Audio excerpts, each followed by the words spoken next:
Au Kasaï, aujourd'hui, on n'a plus assez de diamantaires, n'est-ce pas? Parce qu'on se rend compte que c'est une ressource naturelle épuisable. D'où l'objectif de ce programme, de venir éveiller au niveau des jeunes que vous êtes l'esprit d'innovation en ce qui concerne la valorisation des biens du patrimoine naturel, mais aussi la préservation de l'environnement. C'est pour ça que ce projet de déploiement des technologies de l'innovation environnementale est né. Et est né de ce consortium, de ce regroupement entre l'IFDD au Canada, qui est une structure de l'OIF, l'Université Congo, ex-Université de Brazzaville, Eden Africa du Cameroun et Ingénieurs sans frontières du Cameroun. Notre objectif, c'est de défier nos propres comportements qui ne permettent pas de préserver l'environnement. Et donc, il faudra bien que vous profitiez de ces assises soigneusement préparées pour vous, avec une sélection rigoureuse, vous avez vu, ici, de formateurs que vous aurez ici, de façon à ce que vous essayiez de repenser votre mind en faveur de l'environnement.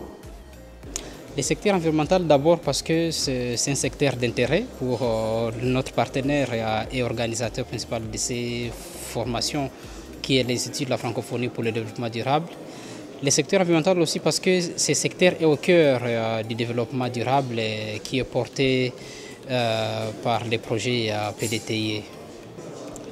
Les attentes, c'est que ce participant ait des compétences, acquiert des compétences et des capacités qui leur permettent d'amener à bout des projets dont ils sont déjà détenteurs. Parce qu'un des critères de sélection des participants était qu'ils soient porteurs de projets, soit scientifiques ou d'une visée entrepreneuriale.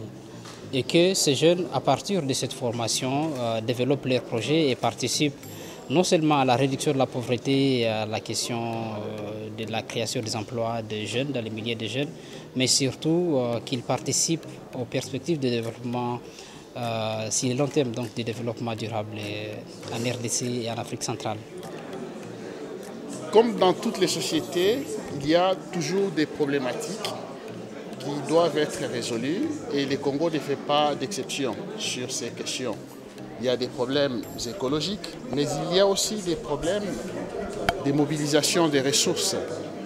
Lorsqu'il y a des problèmes écologiques, nous ne pouvons pas toujours les voir dans une acception négative.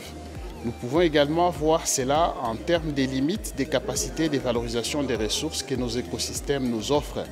Ici, l'idée est de nous inscrire sur une dynamique positive qui peut conduire des jeunes qui participent à cette formation à pouvoir convertir ces problèmes en des solutions ou en des sources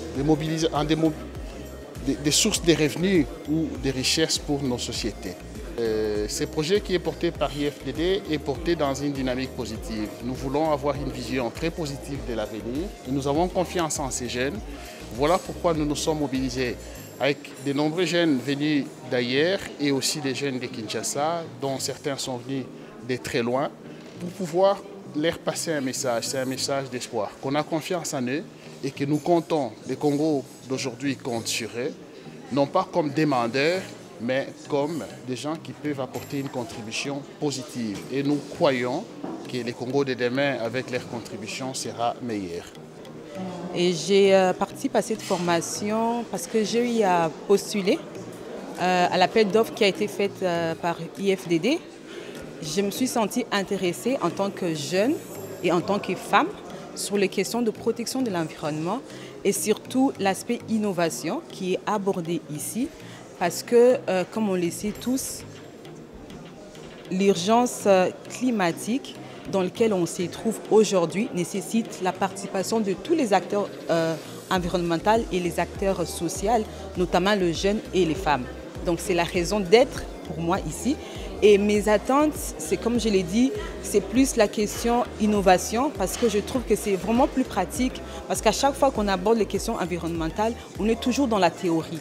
Et lorsqu'on vient parler de l'innovation, ça veut dire qu'il y a une partie où on a une réponse au fait aux problèmes. C'est un vœu que de plus en plus d'acteurs s'intéressent à ces domaines.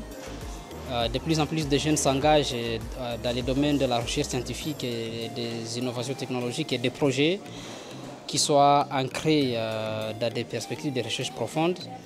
On veut aussi que les travaux que nous allons faire avec des pairs jeunes, chercheurs, innovateurs, praticiens, aboutissent à des projets concrets qui vont effectivement aider nos sociétés à avancer d'un pas en matière d'agroforesterie, en matière de phytoremédiation, en matière de phytopharmacopée, qui sont les thèmes en fait choisis principalement pour la pratique professionnelle, pour les thèmes pour la formation de Kinshasa.